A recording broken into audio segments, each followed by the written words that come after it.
할렐루야. 예, 반갑습니다. 옆에 사람들과 좀 인사 나눌까요? 후회 없는 인생을 삽시다. 인사 나눕시다.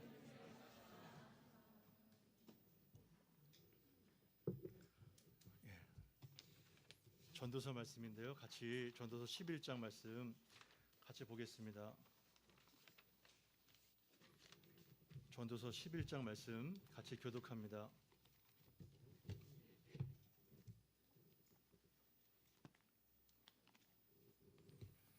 제가 먼저 한 절 읽고 같이 교독한 다음에 마지막 같이 읽습니다. 너는 내 떡을 물 위에 던져라. 여러 날 후에 도로 찾으리라.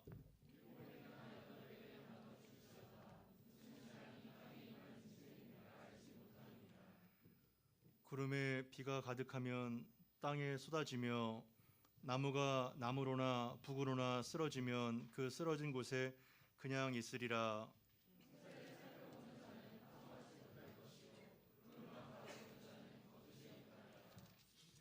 바람의 길이 어떠함과 아이벤 자의 태에서 뼈가 어떻게 자라는지를 내가 알지 못함 같이 만사를 성취하시는 하나님의 일을 내가 알지 못하느니라.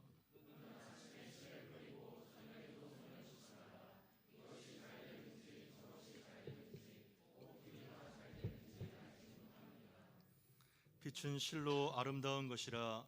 눈으로 해를 보는 것이 즐거운 일이로다.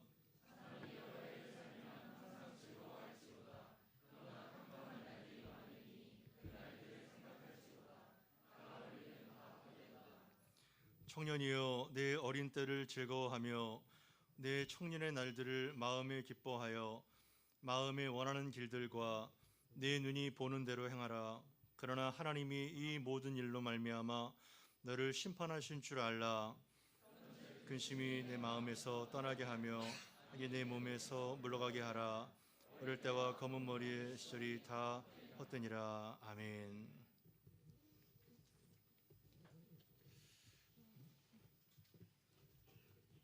이 전도서는 솔로몬이 인생 후반에 쓴 책인데요. 11장과 12장은 마치 이제 결말과 같습니다. 전도서에서 가장 많이 반복되는 단어가 헤벨인데요. 헛되다는 말인데, 사실은 헛되다는 말은 굉장히 다중적인 의미를 갖고 있는데요. 그냥 삶이 무의미하다 이런 것뿐만 아니라 굉장히 짧다 이런 것도 포함이 되어 있습니다. 이 짧은 시간 동안에 여러분들의 마음에 정말 지표가 되는 그런 후회 없는 인생을 살게 되는 그러한 시간이 작게나마 되면 좋겠습니다. 특히 11장은 이 불확실한 시대를 사는 그리스도인의 자세에 대해서 잘 말해주고 있는데요. 우리 1절, 2절을 같이 한번 또 읽어보겠습니다. 시작. 너는 내 떡을 물 위에 던져라. 여러 날 후에 도로 찾으리라. 7에게나 8에게나 나눠줄지어다. 무슨 재앙이 땅에 임할는지 내가 알지 못함이니라. 아멘. 너는 내 떡을 물 위에 던져라. 이 도대체 무슨 말일까요? 떡을 물 위에 한번 던져본 적이 있나요? 굉장히 생뚱맞죠, 그죠? 떡을 물 위에 던져라. 예. 여러 날 후에 도로 찾으리라. 예. 근데 전통적으로 이 떡을 물 위에 던져라는 것을 두 가지로 크게 해석을 할 수 있는데요. 하나는 자비와 사랑의 실천입니다. 내가 가지고 있는 소중한 것을 마치 버려지는 것처럼 물 위에 던질 때 여러 날이 지난 후에 다시 찾게 된다는 그러한 말씀이죠. 또 하나는 어떠한 것은 투자의 개념으로 소개가 될 수 있는데요. 어떠한 모험과 위험을 무릅쓰고 투자를 할 때 예상치 못한 결과를 얻게 된다는 것을 말하기도 합니다. 그러나 저는 이 두 가지를 같이 취합하는 것이 합당한 해석이라고 생각되는데요.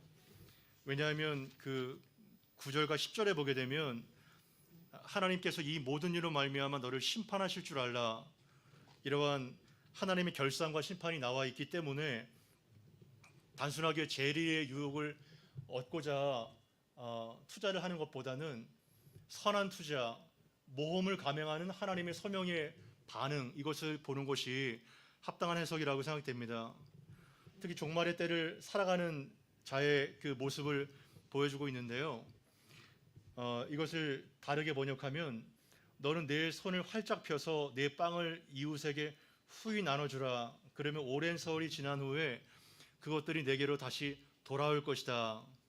그리고 7에게나 8에게나 나눠줄지어다. 이 히브리인들의 개념에게는 7과 8은 한 사람이 최대한 맥시멈 영향을 끼칠 수 있는 최대치인데요. 할 수 있으면 많은 사람에게 빵을 물 위에 던져라. 적극적으로 사랑을 베풀고 그리고 섬겨라, 이러한 뜻을 말할 수가 있는 것입니다. 무슨 재앙이 이 땅에 임할지 알지 못함이라. 그러니까 이 세상에 사는 동안에 어떠한 재난이 닥칠지 아무도 알 수 없기 때문이다. 이렇게 말하고 있죠. 여러분, 흐르는 물에 양식을 버리는 듯이 버리면 어떻게 도로 찾을 수가 있나요? 찾을 수가 있을까요? 찾을 수가 없습니다. 그러나 성경은 왜 이렇게 도로 찾게 될 것이라고 약속하고 있죠? 하나님이 갚아주시기 때문입니다. 우리가 마치 버리는 듯이 나의 재능과 나의 전 존재를 하나님께서 원하시는 물 위에 던질 때는 마치 그것이 허비가 되는 것 같고 없어지고 사라지는 것 같지만 하나님이 그것을 아시고 기억하셔서 더 많은 것으로 채워주시는 하나님의 이상한 그 섭리를 우리가 보게 되는 것입니다. 여러분, 재앙의 때에, 불확실한 미래에, 종말의 때를 살면서 보편적 인간의 태도는 어떻게 나타나나요? 최대한 많은 것을 가지려고 하겠죠. 축적하려고 하죠. 그래서 몇십 년뿐만 아니라 몇백 년치를 쌓아놓고 살아가는 것이 우리 인간의 본성인데요. 그러나 하나님의 방법은 너무나 다르죠. 많이 쌓아놓는 것이 지혜자의 길이 아니라 우매자의 길이라고 말하고 있고, 재화를 오히려 나누고 섬기는 것이 마치 허비가 되는 것처럼 물 위에 버리는 것이 우리의 마땅한 태도라고 말하고 있는 것입니다. 3절 4절을 같이 한번 읽어봅니다. 시작. 구름에 비가 가득하면 땅에 쏟아지며 나무가 나무로나 북으로나 쓰러지면 그 쓰러진 곳에 그냥 있으리라. 풍세를 살펴보는 자는 파종하지 못할 것이요 구름만 바라보는 자는 거두지 못하리라. 아멘. 이것도 참 이상한 말인데요. 비바람이 쳐가지고 비바람에 의해서 나무가 쓰러지잖아요. 근데 나무로나 북으로나 쓰러지면 그 쓰러진 곳에 그냥 있게 된다는 겁니다. 북으로 쓰러진 나무는 북에 있고 나무로 쓰러진 나무는 남에 있죠. 이 도대체 무슨 말일까요? 이것을 히브리적 관점에서는 한 번 쓰러진 것으로 끝나버린다는 거예요. 나무로 쓰러진 나무가 벌떡 일어나서 북으로 다시 누울 수가 없죠. 기회가 한 번 지나가면 물 위에 나를 던져서 섬길 수 있는 기회가 한 번 지나가면 다시 기회를 얻기가 상당히 어렵다는 것입니다. 기회는 사라져버린다는 거예요. 내게 있는 좋은 것, 나의 전 존재와 재화와 재능과 모든 것들을, 하나님께서 부여해 주신 모든 것들을 이웃을 섬길 수 있는 기회, 그리고 하나님의 소명에 반응해서 모험을 가감하게 시도할 수 있는 그러한 기회가 의외로 많지 않고 짧다는 것입니다. 섬길 수 있는 기회가 많이 오지 않는다는 거예요. 어떻게 보면 인도로 떠난 형제 자매들이 물 위에 빵을 던지러 갔던 것이죠. 그죠? 여러분들도 각자의 처지에서 하나님의 소명대로 살아갈 때 알게 모르게 크게 작건 간에 물들의 빵을 던지고 있는 것입니다. 이것은 다양한 적용점을 가질 수 있죠. 하나님의 부르심에 대한 소명이라든가 결혼, 취업, 유학, 선교, 복음 전도, 가치 있는 일에 투자하는 것, 사업, 그 모든 것들을 망라할 수 있습니다. 그러한 상황에서 4절에 풍세를 살펴보는 자는 파종하지 못할 것이요 구름만 바라보는 자는 거두지 못하리라. 이것은 바람이 어디로 불지 계속 눈치만 살펴보다가는 아예 파종조차 못한다는 겁니다. 그리고 구름이 거치기를 마냥 기다리다가는 때를 놓쳐서 결국 아무것도 이룰 수가 없다는 거예요. 그러니까 퍼펙트 타임, 완전한 조건, 완전한 시간만 기다리다가 때를 다 놓쳐가지고 파종도 못하고 수확도 못하는 꼴이 된다는 겁니다. 여러분들은 어떤가요? 지나치게 신중하고 지나치게 우유부단해서 그때 전도서 3장에 보면 모든 것이 때가 있는데 그 때를 놓쳐서 많은 기회가 지나가온 삶을 또 살아오진 않았나요? 물론 너무 이렇게 설레발을 쳐가지고 일을 그르치는 것도 많지만 때를 많이 놓쳐가지고 하나님의 그 부름에 합당하게 반응하지 못해서 그릇된 일들을 행한 것이 얼마나 많은지요. 우리는 우선순위와 중요한 것과 덜 중요한 것, 긴급한 것과 덜 긴급한 것을 늘 마음에 염두에 두고 세상의 방법이 아니라 하나님의 그 때에 맞춰서 우리는 살아가야 된다는 것을 알 수 있죠. 특히 디모데후서 4장 2절에 보게 되면 너는 말씀을 전파하라. 때를 얻든지 못 얻든지 항상 힘쓰라. 이렇게 말을 하고 있는데요. 영어 성경에 보니까 in season and out of season, 시즌일 때든지 시즌을 벗어날 때든지 하나님께서 원하시는 때에 과감하게 완벽한 때를 기다리지 않고 적합한 때만 구성이 되면 과감하게 시도하고 투자를 하라는 것을 강조하고 있는 것을 알 수 있죠. 제가 교구 사역을 하고 있는데요. 요새 장례가 많이 생기는데 안타까운 것은 이제 부모님들이 거의 90이 넘어가지고 교구 섬기는 분들이요. 90이 넘는데 그때까지 복음을 전도하지 못해서 중환자실에서 삶을 마감하는 분들이 많이 계세요. 그럴 때 보면 너무 안타까워요. 90이 지나도록 뭐 하셨는지. 물론 이제 마음이 완고해서 복음이 아예 들어가지 못하는 분도 계시죠. 강팍해서. 하지만 할 수 있는 대로 우리는 복음을 증거하고 그리고 때를 얻든지 못 얻든지 이 무리의 빵을 던질 때 어디서 어떻게 역사를 할지는 우리는 모르거든요. 그러니까 여러분들은 하나님께서 여러분들 마음에 부담을 주시고 그것이 어떠한 형태라든지 복음 전도라든지 아니 여러분들의 앞길이라든지 사업이라든지 학업이라든지 어떠한 형태라든지 하나님께서 사인을 주시고 마음에 부담을 주시면 그것을 어떠한 방법으로도 시도하시고 그리고 빵을 무리에 던지기를 바랍니다. 그것을 좀 말씀드리고 싶어요. 실패한 인생보다 실패가 두려워서 늘 풍세만 살피다가 인생을 마감하는 것이 더 불쌍하고 가라는 것입니다. 차라리 실패를 많이 해보세요. 많은 사람에게 무시를 당하고 세련되고 고급스럽게 살기보다는 정말 거칠고 투박하게 살아서 많은 인생의 그 경험을 축적해야 그것이 쌓여서 성공이 되는 것입니다. 5절 6절을 한번 읽어봅시다. 시작. 바람의 길이 어떠함과 아이벤 자의 태에서 뼈가 어떻게 자라는지를 내가 알지 못함 같이 만사를 성취하시는 하나님의 일을 내가 알지 못하느니라. 너는 아침에 씨를 뿌리고 저녁에도 손을 놓지 말라. 이것이 잘 될는지 저것이 잘 될는지 혹 둘이 다 잘 되는지 알지 못함이니라. 5절에 보니까 두 가지 비유를 말하고 있는데요. 바람의 길이 어떠함과 아이벤 자의 태에서 뼈가 어떻게 자라는지를 내가 알지 못함 같이 만사를 성취하시는 하나님의 일을 내가 알지 못하느니라. 여기 보면요 1절부터 6절까지 계속해서 알지 못하느니라, 알지 못함이라, 알지 못한다는 것이 계속 나와요. 하나님의 유한성, 하나님의 무한성과 전지전능성, 인간의 무한성과 미약함을 계속 대조하고 있는 것입니다. 우리는 사실 안다고 하지만 알지 못하죠. 여러분 바람의 골과 그 길을 알 수 있나요? 알 수 없죠. 바람이 분다는 것만 알지만 어떻게 불어서 어디로 가는지를 알 수 없죠. 그리고 아이벤 자의 그 어머니의 모태에서 뼈가 어떻게 자라는지 알 수 있나요? 여러분들은 아직 결혼을 안 하셨으니까 잘 모르겠는데, 그죠? 저는 이제 아들이 둘이고 딸이 하나인데 벌써 큰애가 대학교 2학년이네요. 아내가 이제 배가 빵빵해지면은요 발로 툭툭 차요. 그리고 이렇게 어느 순간에 배가 불러오는 것만 알지 뼈가 어떻게 자라고 세포가 어떻게 분열되고 이거 알지 못하죠, 그죠? 마찬가지로 만사를 성취하시는 하나님의 일에 그 오묘한 그 신묘막측한 것을 알 수 없다는 겁니다. 예레미야 33장 2절에서 3절을 보게 되면 제가 읽겠습니다. 이를 행하시는 여호와 그것을 만들어 성취하시는 여호와 그의 이름을 여호와라 하는 이가 이같이 이르시느니라. 너는 내게 부르짖으라. 내가 내게 응답하겠고 내가 알지 못하는 크고 은밀한 일을 내게 보이리라. 아멘. 여러분 예레미야 33장 3절은 매우 유명해서 잘 알죠.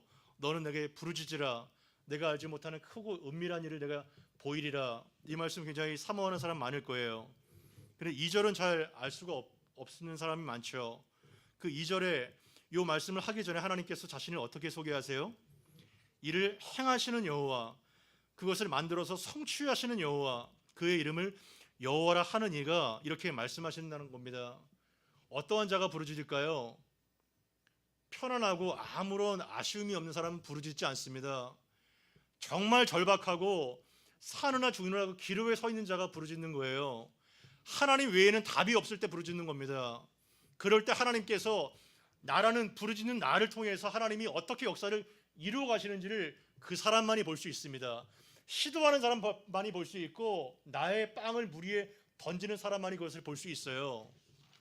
부르짖어서 정말 하나님 외에는 하나님만이 의지할 수 있는 그러한 마치 옷깃을 잡아서 그 치료를 받았던 혈루병 여인과 같은 사람만이 하나님의 크고 은밀한 치유와 능력을 보게 되는 것입니다. 저는 여러분들이 이러한 사람들이 되기를 바라요. 만사를 성취하시는 하나님의 일을 알지 못하지만 우리가 앞날을 예단해서 나의 경험과 상식과 이성으로 판단하지 말고 주권이 하나님께 있다는 것을 알고 될지 안 될지 우리가 판단할 수 없잖아요. 이것이 잘 될지 저것이 잘 될지, 이 사람이 잘 될지, 이 자매가 잘 될지 저 자매가 잘 될지, 이 형제가 잘 될지 저 형제가 잘 될지 우리는 알 수가 없잖아요. 결혼도 마찬가지죠, 그죠? 모든 것이 마찬가지죠.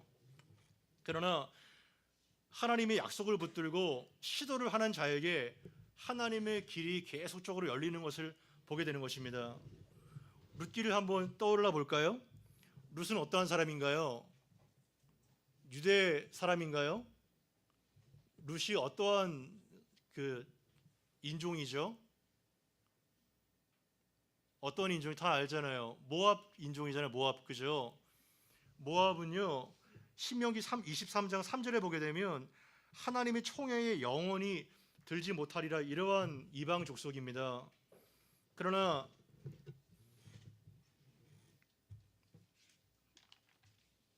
그의 시어머니를 따라갔을 때 시어머니가 모압에서 남편도 잃고 자식도 둘 다 잃어버렸잖아요.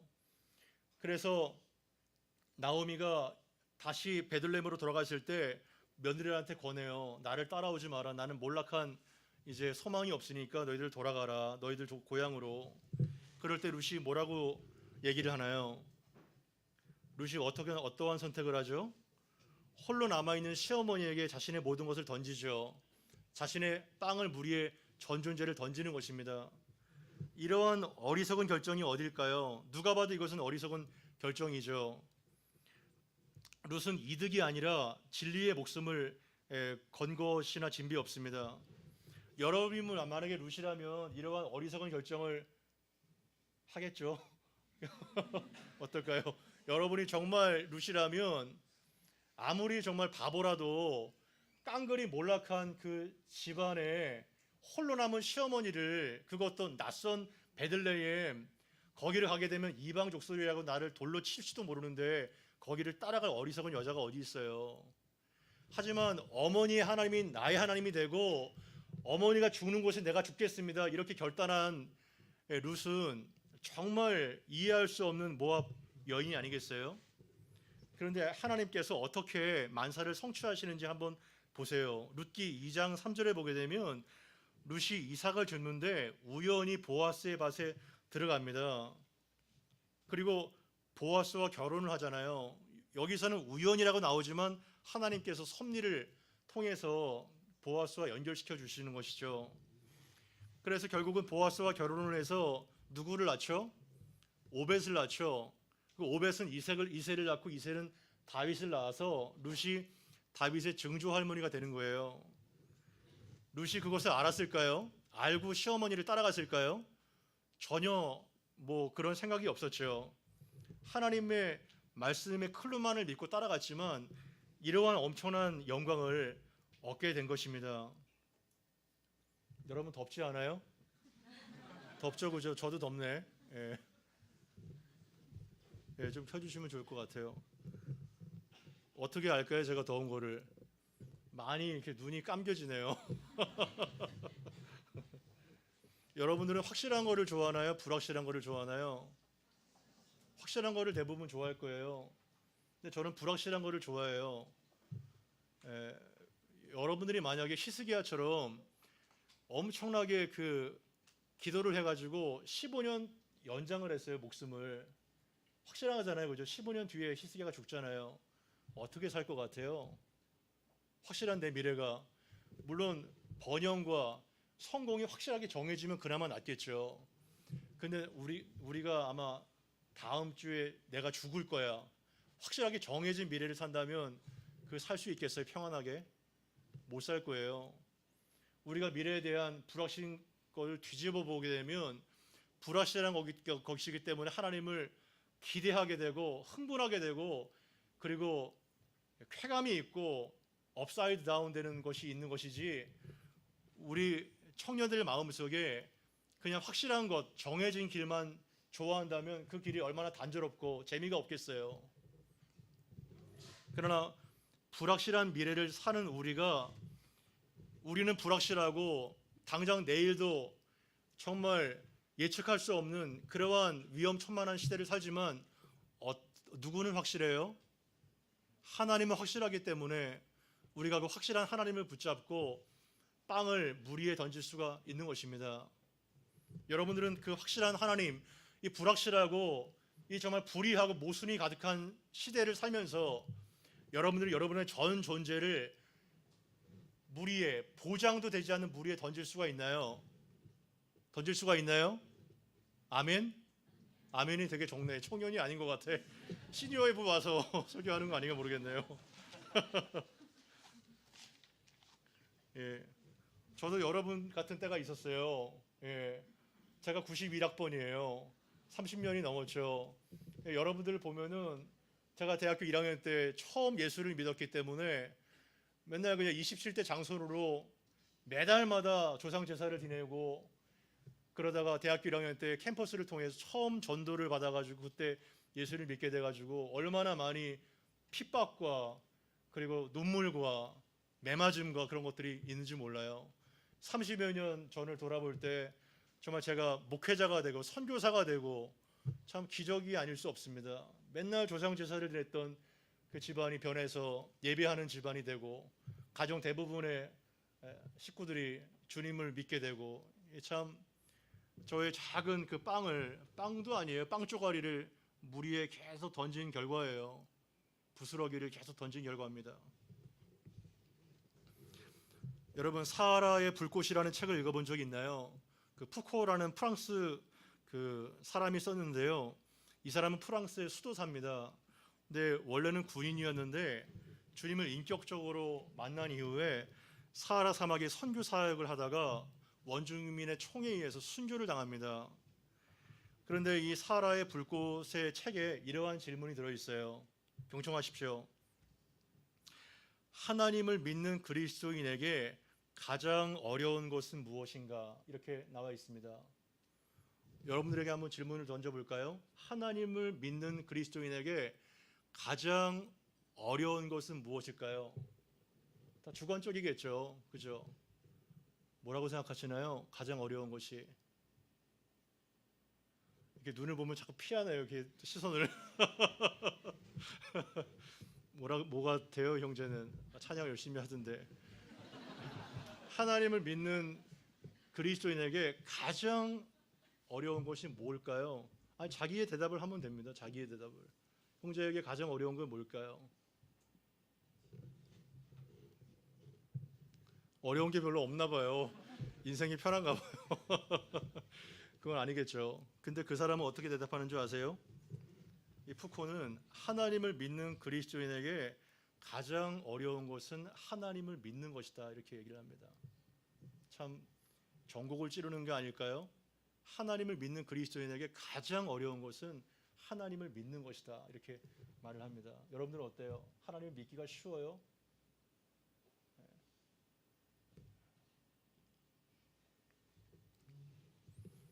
물론 여기에 앉아있는 대부분의 청년들, 나는 하나님을 믿는 그리스도인이다, 이렇게 생각할 거예요.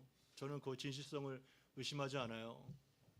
그러나 한번 뒤집어서 한번 생각해 봅시다. 우리는 하나님을 믿는 크리스찬 청년들인데 왜 하나님을 믿는다고 하면서도 결정적인 선택의 순간에 하나님의 방법을 택하기보다는 세상의 방법을 택할 때가 왜 이렇게 많죠?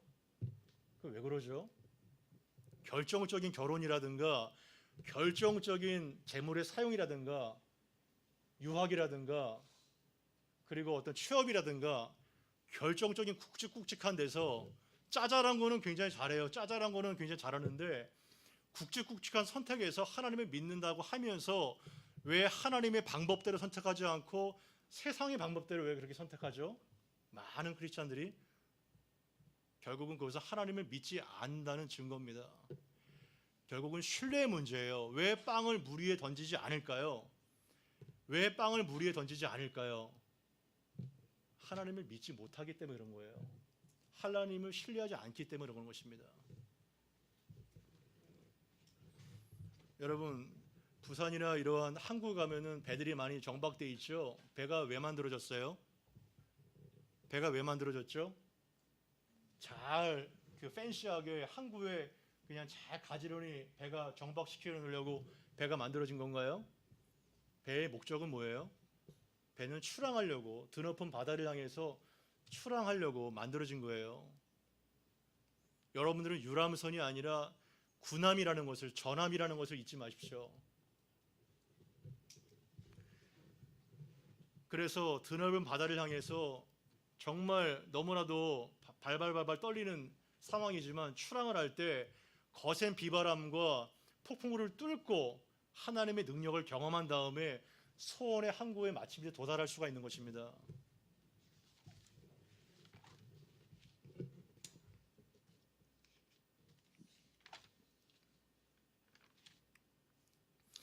(6절에) 너는 아침에 씨를 뿌리고 저녁에도 손을 놓지 말라. 이 크리스찬들은 기본적으로 근면해야 돼요. 성실해야 됩니다. 아침에도 씨를 뿌리고 저녁에도 손을 놓지 말라는 거예요. 왜냐하면 이것이 잘 됐는지 저것이 잘 되는지 혹 둘이 다 잘 되는지 알지 못하기 때문이다, 이렇게 말하고 있습니다. 이거는 도대체 뭘까요? 뭐 재산을 포트폴리오 분산 투자하라 이런 걸까요? 한 곳에다 모아두지 말고 주식도 조금, 뭐 금도 조금 사놓고 미래 에셋도 조금 투자해놓고, 가상화폐도 좀 투자해놓고, 이런 것이 아니죠. 이것이 잘 되는지 저것이 잘 되는지 또 둘 다 잘 되는지 우리는 알지 못하기 때문이라 이렇게 말하고 있죠. 하나님께서 왜 우리 인생을 불확실하게 만들어 놓으셨나요? 조금이라도 보여주면 좋을 텐데 그 불확실한 속에서 하나님의 사랑과 하나님의 지혜가 담겨 있는 겁니다. 인생이 확실하면요, 인간은 간사하기 때문에 하나님을 의지하지 않아요.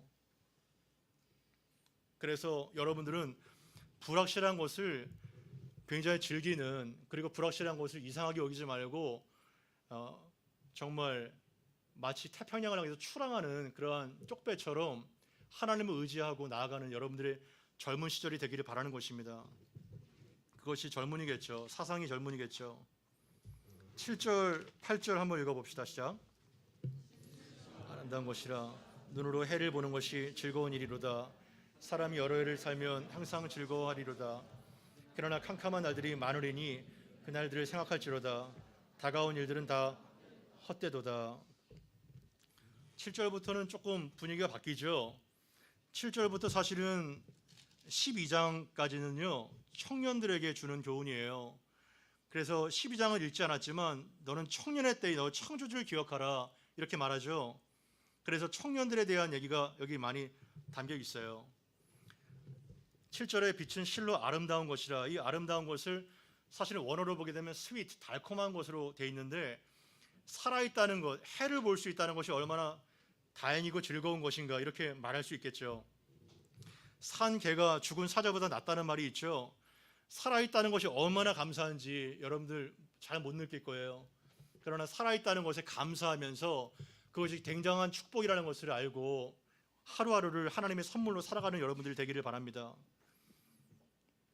제가 이제 결혼 24년 차인데요. 이것을 말씀드릴 수 있을 것 같아요. 참 우여곡절을 말했지만 살아갈수록 행복하고 좋은 것 같아요. 진실로 크리스찬의 결혼은요, 살아갈수록 좋은 거예요. 살아갈수록. 근데 안 믿는 사람이라는 거, 하나님이 없는 사람의 결혼은 뭐예요? 처음에는 엄청 화려해요. 제가 듣기로는 어떠한 사람이 신라호텔 예식장에서 결혼을 하는데 꽃값만 1억 5천이 들었답니다. 꽃값만. 예, 엄청나게 화려하게 결혼을 시작해요. 그죠? 유명한 탤런트나 스타들 보세요. 그냥 섬 하나를 통째로 빌려가지고 할리우드 스타들 결혼하지 않나요? 그러나 그들이 어때요? 결혼 생활이 행복하지 않죠. 그러나 저희 결혼을 하다 보면요, 제가 이제 ROTC를 해가지고 저희 집은 정말 가난한 집안이에요. 제가 장교로 ROTC에서 돈을 모아놓은 게 없으면요, 결혼도 못했어요. 예, 정말 어떻게 살았는지 모르겠지만 그러한 상황에서 정말 행복하고 정말 감사하고 이러한 것들을 그냥 빵을 물 위에 던졌더니 이렇게 열어주시는 것들을 보게 되는 거예요. 새벽에 여러분들 새벽기도 나올 때 신호등이 많잖아요. 근데 이상하게 어떤 날은요, 빨간불이었는데 노란불이 되더니 그냥 파란불이 탁 되는 거예요. 그러니까 촥 이게 엄청난, 강남이 얼마나 이게 많이 막혀요. 몇 킬로만 가도 이게 1시간 거리잖아요. 근데 1시간 걸릴 거리를 한 5분이면 와요. 그냥 촥 계속 열리는 거예요. 예. 그거는요, 빵을 물 위에 조금씩 던져본 사람만이 느낄 수 있는 쾌감이에요. 저는 절대로 저의 20대로 돌아가고 싶지 않아요. 저희 30대, 40대로 돌아가고 싶지 않아요. 저는 오늘 가장 행복합니다. 오늘 진심으로 하나님 앞에서 오늘 가장 행복해요. 여러분들이 그러면 좋겠어요. 우리가 뭐 대단한 명성이 있거나 인기가 그런 게 아니라 하나님 앞에서 소박하게, 신앙은 뭐예요? 안팎이 같은 게 신앙 아니겠어요? 진실로 하나님 앞에서 내가 내세울 건 없지만 정말 어제보다 오늘이 더 행복하고 진보된 삶, 더 성화되고 성숙한 삶. 그래서 우리의 육신은 날로 낡아지고 후패하지만 우리의 속사람이 날로 새로워지는 이러한 갱신이 경험되는 여러분들의 인생이 되면 좋겠어요. 저도 여러분 때가 있었듯이 20, 30년 전에 여러분도요, 금방 저같이 돼요. 얼마 안 남았어요, 여러분. 금방 저같이 돼요. 하지만 여기 8절에 보게 되면 사람이 여러 해를 살면서 항상 즐거워할지어다. 이것은 뭐냐면 사람이 오래 살려면 항상 기쁘게 살아라, 이런 뜻인데요. 그러나 캄캄한 날들이 많으리니 그 날들을 생각할지로다. 이 참 위트가 있어요, 말씀이. 오랫동안 살려면 즐겁고 행복하게 사는데, 그러나 캄캄한 날들이 더 많다는 거 기억해도, 이런 뜻이에요. 새로운 번역으로 보게 되면 하루하루를 기쁘게 살아라, 그러나 앞으로 살 날이 많아도 슬픈 날들이 기쁜 날보다 더 많다는 것을 잊지 마라, 이런 뜻입니다. 동의하세요? 여러분들 잘 모를 거예요. 예, 잘 모를 겁니다. 물론 많은 고생을 할 분들이 많이 계시죠. 그러나 앞으로 캄캄한 날이 뭐예요? 정말 암담한 날이에요. 눈앞이 정말 캄캄해지는 날들입니다. 어떻게 할 수 없는, 눈물만 나오는 그런 암담한 날들이 더 많다는 거예요. 그렇다면 겁에 질리지 않을까요? 너무 살기가 싫지 않나요? 그러나 걱정하지 마세요. 솔로몬은 여기서 해 아래서의 삶을 말하고 있어요. 해 아래서의 삶. 해 위에 누가 계세요? 하나님이 계세요. 이 솔로몬은 예수님을 아직 모르잖아요. 그 11장, 12장이 이제 결론 부분이에요. 하나님 위에, 해 위에 하나님이 계신데 하나님과 동행하는 사람은요, 다른 삶을 살게 돼요. 하지만 그렇다고 해서 캄캄한 날이 없다는 건 아니에요. 캄캄한 날이 더 많을 수가 있어요. 하지만 따라해 봅시다. 인생은 해석이다. 인생은 해석이에요. 인생은 해석, 정말 해석이에요. 어떻게 판단하고 어떻게 해석하느냐에 따라서 그것이 나에게 축복이 될 수 있고 저주가 될 수 있는 거예요. 여러분들이 당하는 대부분의 저주와 고난은 뭐예요? 어떠한 사건과 사고와 이런 것들을 내가 조절할 수 없죠. 인생의 불행을 조절할 수 없어요. 그러나 그 고난에 대한 반응은 내가 조절할 수 있어요, 없어요? 내가 조절할 수 있죠. 그렇다면 인생은 항상 행복한 겁니다. 그것이 돼야 주 안에서 항상 사도 바울이 감옥 안에서도 행복했던 것처럼, 기뻐했던 것처럼 항상 행복하고 기쁨을 유지할 수 있어요. 기복이 없는 신앙으로 갈 수 있는 거예요. 솔로몬은 왕궁에서도 헛되고 비참한 인생을 보냈지만 사도 바울은 감옥에서도 즐겁고 감사했다는 것을 잊지 마십시오. 환경이 여러분들의 행복을 주는 것이 절대 아닌 것입니다. 9절 10절을 한번 읽어봅시다. 9절 10절 시작.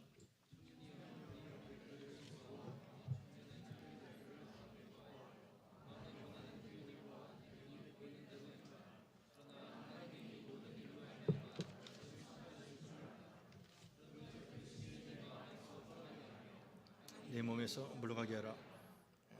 검은 머리의 시절이 닿았더니라. 아멘.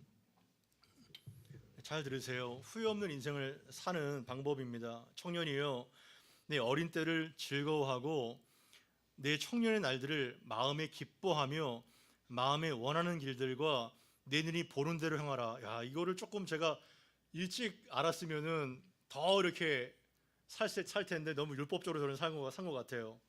여러분들은 젊은 시절을 즐거운 마음으로 가고 싶은 데는 어디든지 가고 보고 싶은 곳은 무엇인지 보는 이러한 충만한 자유의 삶을 살기를 바랍니다. 예? 예, 지금 새 번역을 그렇게 해석하고 있어요. 가고 싶은 데는 어디든지 가고 젊은이요, 보고 싶은 것은 무엇이든지 봐라, 이렇게 해석하고 있어요. 근데 문제는 뭐예요? 돈이 없어요. 돈이. 가고 싶은 곳은 마음껏 가고 먹고 싶은 거는 마음껏 먹고 보고 싶은데 이상하게 인생의 모순이 젊은 사람들은 정말 사기가 충천하고 돌도 다 씹어먹을 것 같은데 돈이 없어요. 근데 나이가 들고 시니어가 되면은 돈은 어느 정도 있는데 또 젊음이 따라지지 않아요. 이게 참 인생의 모순 같아요. 그런데 흥미로운 게 그러나가 나와 있죠. 마음껏 기뻐하고 어디든지 가고 무엇이든지 보면서 살아라, 이렇게 끝나버리면 될 것 같은데 그러나가 붙죠. 그러나 하나님이 이 모든 일로 말미암아 너를 심판하실 줄 알라, 이렇게 나와 있는 것입니다. 요것 때문에 우리가 마음껏 방종하면서 살 수가 없는 안전 장치예요. 여러분, 자유를 마음껏 누리면서 살고 싶나요? 아멘. 좀 반응 좀 하세요. 반응.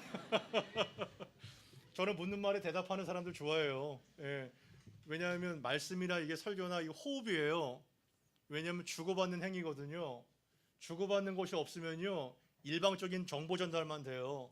예배는 그게 아니에요. 같이 만들어가는 겁니다. 여러분들의 반응에 따라서 이 좋은 설교가 될 수 있고 질 떨어지는 설교가 될 수 있어요. 임대준 목사님 오실 때 많이 해주세요. 여러분, 좋은 설교가 있을까요? 좋은 설교 없어요. 좋은 청중만 있어요. 하나님의 말씀은요, 그 자체가 좋은 겁니다. 좋은 설교 없어요. 좋은 청중만 있어요. 하나님의 말씀이 이단적으로만 가르치지 않는다면 그건 다 좋은 설교입니다. 그래서 반응을 젊은이답게 하는 게 중요해요. 여기는 시니어가 아니에요. 목요일이 아닙니다. 여기는. 예. 자유를 마음껏 누리면서 살기 위해서는 첫 번째 전제 조건이 있어요. 그건 뭐냐면 자유의 제한을 하는 겁니다. 자유의 바운더리를 긋는 거예요. 그렇지 않으면요, 다 닫히는 자유가 돼요. 그 바운더리라는 그 하나님의 법 안에서 마음껏 헤엄을 치고 다니고 마음껏 먹고 마음껏 다니고, 이러한 하나님의 바운더리에서 에덴이 그렇잖아요. 에덴이 마음껏 먹어라, 아담과 하와야. 마음껏 즐겨라. 그러나 너 요것만은 하지 마라. 사탄은 뭐래요? 그것만 집중시키잖아요. 못하게 한 것만. 근데 하나님은 그렇지 않아요. 하나님의 심판이 나와 있지만 우리를 살리는 심판이에요. 결산과 심판이 없으면 우리는 다 죽어요. 결산이 있고 심판이 있다는 것은 하나님의 사랑인 것입니다. 그래서 근심이 내 마음에서 떠나게 하고 악이 내 몸에서 물러가게 하라 이렇게 말하고 있죠. 저는 이렇게 사람의 그 표정에 관심이 많아요. 저는 사람을 굉장히 좋아하는 사람이에요. 사람이 이렇게 표정을 보면요, 이 표정이 성적표예요. 표정이 이력서고 성적표예요. 근데 요새 젊은 사람들 보게 되면 굉장히 그 인상이 어두워요. 그리고 근심이 있어요. 마음에 수심이 있어요. 왜일까요? 그 마음에 자유가 없기 때문에 그래요. 어린애들 봐봐요. 우리 상이 봐봐요. 초등학생 상이 깔깔거리고, 그리고 어린애일수록 마음의 자유함과 사랑과 그리고 기쁨이 있기 때문에 구김살이 없어요. 그러나 어느 순간에 중고등부가 되고 대학교가 가면요, 수심이 가득해요. 왜냐하면 짐을 혼자 다 짊어지고 있으니까. 성령의 다리미로 그 주름을 다 피세요. 예.